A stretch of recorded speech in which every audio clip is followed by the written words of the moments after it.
Not a matter of if, but when crisis will rock your world. I'm Roshini Rajkumar, crisis strategist, licensed attorney, and host of The Crisis Files. In each case file, we explore a real-world controversy. My crisis squad and I seek solutions. I also bring in crisis busters who explore hot topics from the inside. Nate Garvis is CEO of Naked Civics. He helps brands navigate a volatile society by exploring the marriage between bottom-line values and value creation. He's here for the case file I call My Own Patagonia.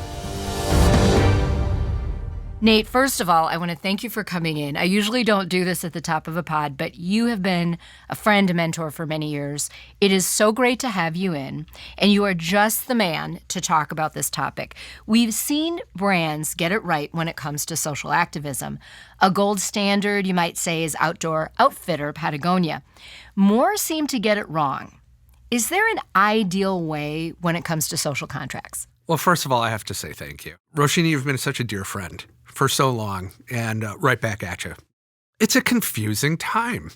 It's a world of constant and volatile change, and we need to recognize that the professionals in all of these companies lead lives outside of their companies, so they're reacting to a volatile society as well. So I have some sympathy as to why you can get distracted by the noise and lose the signal. There was a time, though, I just remember when I was growing up, which isn't that long ago, where brands just did not get involved with current events. And then you've got something like and I want to start with Patagonia because most people know that brand. One of the things they did on Black Friday 2023 is said, don't shop with us, we're not here. They really are a gold standard because who else could get away with that, right? But they had created such a fan base that has such love and alignment with the values of what that company is all about existentially. I oftentimes point out, why is a Patagonia parka more valuable than a North Face parka? It's not because it keeps you warmer. They perform functionally the same way. Patagonia has chased an existential value that has turned into real bottom line dollars, not just in terms of price points, but as you just mentioned, brand affinity, employment brand. There's so many measures out there where they're creating bottom line value because of what they mean, not just what they do. When you and I were younger, we had a political class that was more functional than it is right now. We have a political class right now, as you know, I call it angertainment, and it moves left and it moves right, and that's the business model. Moving forward is actually bad for politics right now. So a lot of folks haven't given up on moving communities forward. They've given up on their politicians, and they start looking to other institutions of so what are you going to do for me today? If my representative, if my senator isn't going to do anything for me on this important issue to me, I'm going to look for other people to do it. I'm old enough to remember when corporate social responsibility started. We're in the mid-90s, and it's important to know that the internet was still new. You know, we were seeing our first smartphones back then. Isn't that amazing to think about? I know. It was only the mid-90s. Right, which makes me feel so ancient. So we had that. Another thing that we had that was new back then, it's hard to remember that this was new. We had cable news for the first time. So we had 24/7 news, and it had to fill up with a lot of stuff. I think it's 1995. And Kathy Lee Gifford's company is manufacturing clothing for Disney Corporation. And there's a news story that the clothing is being made in sweatshops. I remember this. Right. This really hurt her brand and her name. Oh, totally. But everybody else that was in retail said, holy crap, are we doing that too? We didn't know. And so there was all of this stuff going on of where's our stuff being made and who's it being made by? I'm going to pick on you for a second here.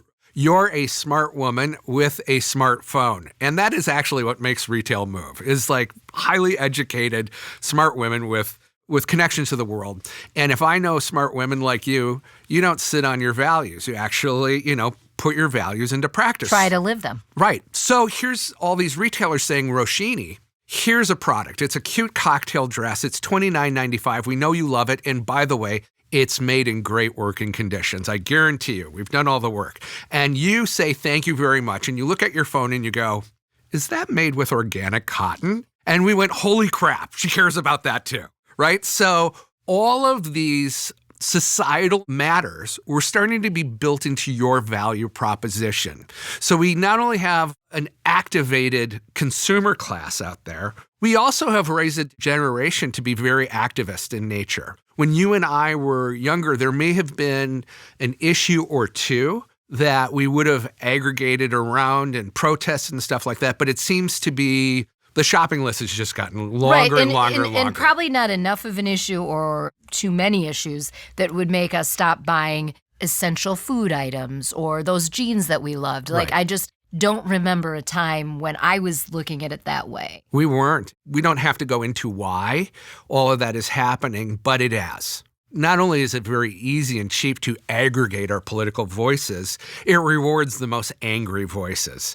And that's really what we started seeing in the late 90s was issues that used to come through legislative efforts were coming through the boardroom now. Consumer boycotts and stuff like this. It's not that that didn't happen before, but the volume and the pace and the heat really increased a lot in the first 2 decades of the 21st century. And that's where we stand right now, is that if you're especially a consumer-facing brand right now, it's very hard to ignore a highly volatile, highly divided society. And even if you're not a consumer-oriented brand, you have an activated employee core as well. So let's get a little more into some of the good examples of this. So we've mentioned Patagonia. There are also others out there that try to copy Patagonia or maybe be inspired by Patagonia. I don't like to use the term copy. Yeah. One brand that comes to mind is Kind bars. Sure. So Kind is trying to do that. There are other brands that are out there, whether it's footwear, food, whatever it is. Dove with body positive imagery.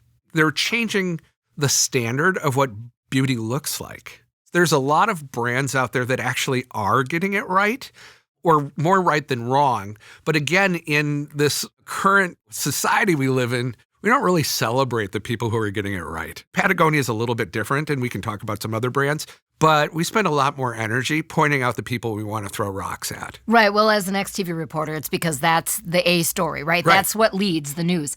All right, let's talk about Tesla. Okay. What Tesla is trying to do in the world, I think most of us would agree, is a good thing. Yeah. It just so happens, though, to have a pretty volatile leader in Elon Musk. Yes. And we on the Crisis Files have covered Elon Musk in past case files when we talked about his early ideas to buy Twitter. He eventually did. It's now the X platform. But people in the marketplace seem to separate the X brand from the Tesla brand. And for the most part, Tesla is still winning as a brand. No, it's very, very interesting. First of all, I think there's a cautionary tale for all CEOs. Be careful about how you mix your own personal politics with your brand's politics. I think you gave a really great example of a company, Tesla versus X. Tesla has carved out a lane of being an instrument of public policy that seems to mitigate the urges of people to push them into the middle of public politics. And that's because, as you and I have talked about in the past, Tesla didn't invent the electric car. It just made the electric car sexy. It sure did. It made it a point of aspiration. And it really changed the marketplace. Most everyone agrees that Tesla accelerated the electric car marketplace by maybe a decade. And it really stands for the joy of driving in a way that you can feel good that you're moving towards a carbon-free economy, right? So regardless of people's politics and maybe even their feeling of Elon Musk, they think that that product is an important statement. And as we all know, consumer goods become part of our identity. Conversely, X, formerly known as Twitter, has a lot of controversy around it. There's certainly a big population out there that views social media first and foremost through a lens that is a little askance. Yes, it's a publishing press for everyone and it democratizes our voices, but it has also allowed some pretty pernicious voices to gain outsized power. And so I think that the treatment of X and the tie to Elon Musk around X, some of it done by him, right, has been a lot harsher than how people are tying Elon Musk to Tesla. In fact, some really do refer to X as the cesspool of social platforms. And when it first started, it was one of my favorite things out there. I think it was terrific. The other thing is when you really think of products, far more people are thinking about, worrying about, or own a car or need to buy a car than are actually participating on social media. That's a good point. Which is hard to believe, but it's true. No, it's very, very, very true. And, for the most part, Teslas are looked at as luxury items. They're not viewed as entry-level transportation. It's for people who have the means to want to make a statement. But they have been a disruptor in that every brand, from the Kias to the Audis to whatever, are talking electric vehicles. So not just talking, they're making. Yeah. So that is the thing. All right, let's talk about some bad examples because we like to dig into that on the Crisis Files. A couple that I'll reference, and this was discussed in case file number 84, Pay for Play. I invite you to listen to that, listeners. The NCAA and the mess it is. In case file number 50, Gender Fluid, the entire Crisis Squad and I looked at Bud Light and Target and some of the things they were going through. Yeah. So you pick what you want of that. These brands have had to either rehab or with the NCAA is just down in the dumps already. I don't know that there's anyone out there saying anything good about the NCAA. What the NCAA is involved in, deeply socially important issue that has to go to treatment of talent and the business of talent. And maybe some might call it an unethical posture against making money off of the backs of athletes without remuneration. What happened to Bud Light and Target is really interesting. And again, I want to be very sympathetic to the people within these brands. But I get asked a lot, why was Target hit with what happened around Pride when Walmart didn't? And again, being very sympathetic to Target. They're headquartered in a town where George Floyd was murdered. That environment, that social environment, was really supercharged in the Twin Cities that may not have been at the same kind of heat and level in Bentonville. But the point that you and I have talked about in the past is that there's a difference between signal and noise. A lot of brands, and we'll use Bud Light and Target for a second here, got pulled into some signal, really important signal, same signal that Walmart had too, is that there's an LGBTQ plus marketplace out there that's billions in its size, and it needs and should be addressed. In fact, I'm a big believer of that, of like, whatever your social identity is, when there are businesses out there that view you as a marketplace, it legitimizes you. And I think it's a great use of brands. I mean, I saw that with the travel industry, with the homosexual market, and we're talking about back when it was a homosexual market, right? That was the label that was used. Right, exactly, right? Is that was the marketplace, right? And I viewed that as like, wow, what a cool and proper movement. Like these people deserve to have fun and recreate just like anybody else. Because it comes down to, as I look at it as a crisis strategist, everyone is a person regardless of your labels. Right. And true anti-discrimination, no matter color, gender, your identity, however you label it, when the brand, when the government, when laws treat us each equally, that is when we will have succeeded. We are not there in the United States of America. Well, as a quick little aside, I don't think we're there pretty much anywhere. Right. Well, I'm going to just, throw this out. So many of the things that are put in front of us and say, Roshini, this is a problem and we need to solve it, actually aren't problems. They're dilemmas and paradoxes, and they are things that we don't solve, we make headway against. So are we going to solve poverty? Are we going to solve hate? My feeling is no, but that doesn't leave us off the hook. We need to make progress, and I couldn't agree with you more, that when we look at human beings from a point of view of you're a first name, as opposed to you're a label, we tend to share love and connection. When we look at each other as labels, that's actually how we create divisions. I'm not going to speak against all these micro-labelings that we're doing, but I do think that's an interesting thing that has grown in its volume and weight over the last decade or so, is that we are all walking around with these micro-identities. And again, every time we have an identity like that, we are actually creating polarity. I'm this, you're that, we're not the same. The more we treat each other with the aspiration of you're a carbon-based biped and so am I, let's get along, the better off we are as a society. So back to the brands. Both Bud Light and Target recognized there's a huge marketplace out there. Walmart did too. But with Target and Bud Light, there were energies present that push farther than we're just going to sell stuff. And perhaps not authentic to their brand in the first place, or their values, or how they had conducted opening up new spaces in the past. That's a possibility. I'm going to maybe take it a shade differently, though, is that it was kind of blind to the fact that these issues are highly polarized in our society. And if you're a brand that wants to appeal to all of your marketplace, be careful of those ideas and issues that you know are already fracturing society. Be very careful as to how you step into those issues. And how you message those things. Right. So I'll give you an example with Target that I think Target, by the way, has done an amazing job over the years, maybe not getting the credit they should, but this is a difference between signal and noise.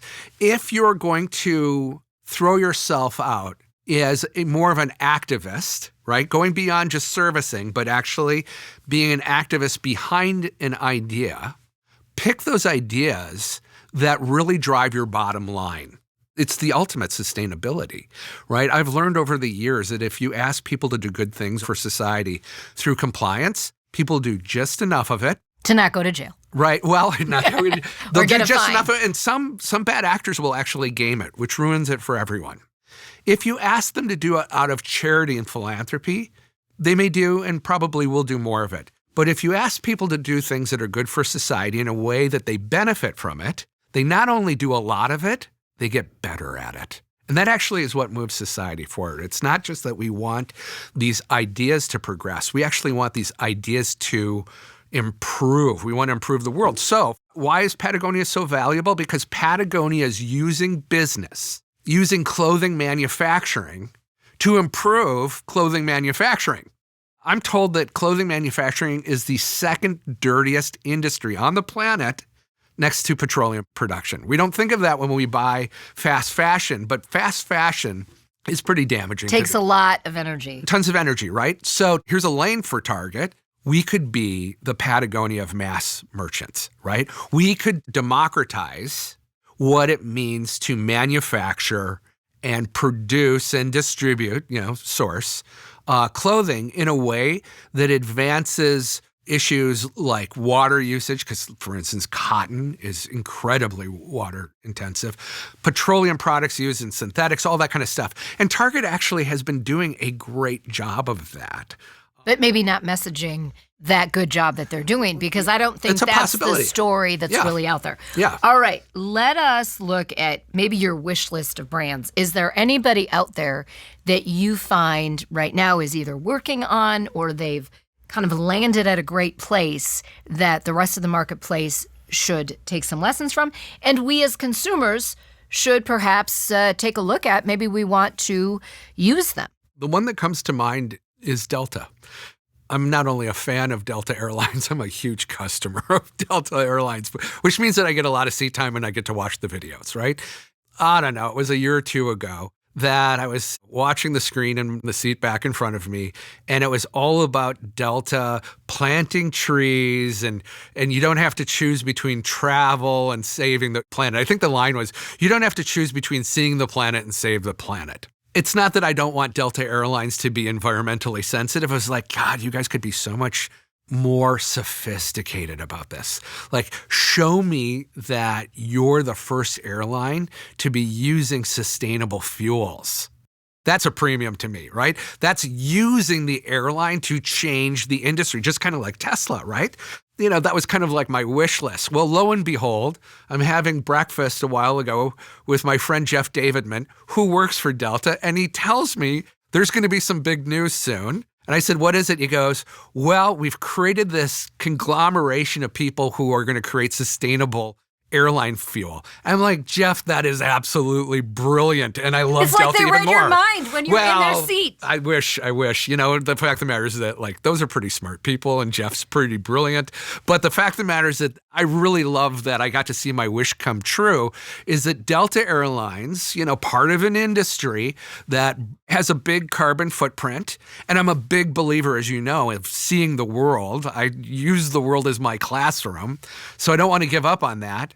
But then here's this brand saying, we're going to differentiate ourselves in the marketplace. You can feel just a little bit better about flying in one of our seats than the competitors. Just kind of like, I feel a little bit better with my Patagonia parka on. I know that there's an existential value there. So companies that can actually identify there's a specific lane that answers a public policy need of the public. And if we can actually carve out a differentiated path in that and move society as a whole forward, we're really actually adding bottom line value to the company. I'm not arguing, and this is important, I'm not arguing that companies can or should be absent to other societal issues out there. It's really a matter of emphasis. There are certain things out there that your absence is going to be noted. You have to be present in these conversations, and you should. But some of those issues are of a nature that even though you need to participate and be robust in them, that's actually not going to be your moneymaker. So the how and the what matter. I believe so, you know, and just be really cognizant of it's an angry public out there. And I'll change that a little bit. The public as a whole may not be that angry, but there are professional people out there that are in the job to tick you off, make you angry and afraid, and point you to an anonymous label to be angry at. All right, well, on that note, and I thank you, Nate Garvis, for your insights. You can connect directly with Nate at nakedcivics.com. Today's Crisis Brief is brought to you by Huntington. Number 1. Ask yourself where you are on the spectrum of compliance. Are you doing something mainly to prevent legal challenges, fines, and prison? Or are you trying to create inclusive growth? Number 2, when you can and when it makes sense, go beyond performing within current standards. Try to create a new and better standard. Number 3, realize you not only have a brand identity to the outside world, you also have an employment brand on the inside with your employees. The younger workforce is demanding a positive social impact before they take a job. Sometimes reaching your goals takes more than money. It takes know-how. That's why money's just the start of what Huntington can do. Get more than money from your bank. See how at huntington.com/getmore. Rate, review, and subscribe to The Crisis Files on your platform of choice. Check out our new website, thecrisisfiles.com, to catch up on all case files. Follow us on YouTube and Instagram at The Crisis Files. I'm Roshini Rajkumar. Join me next time on The Crisis Files.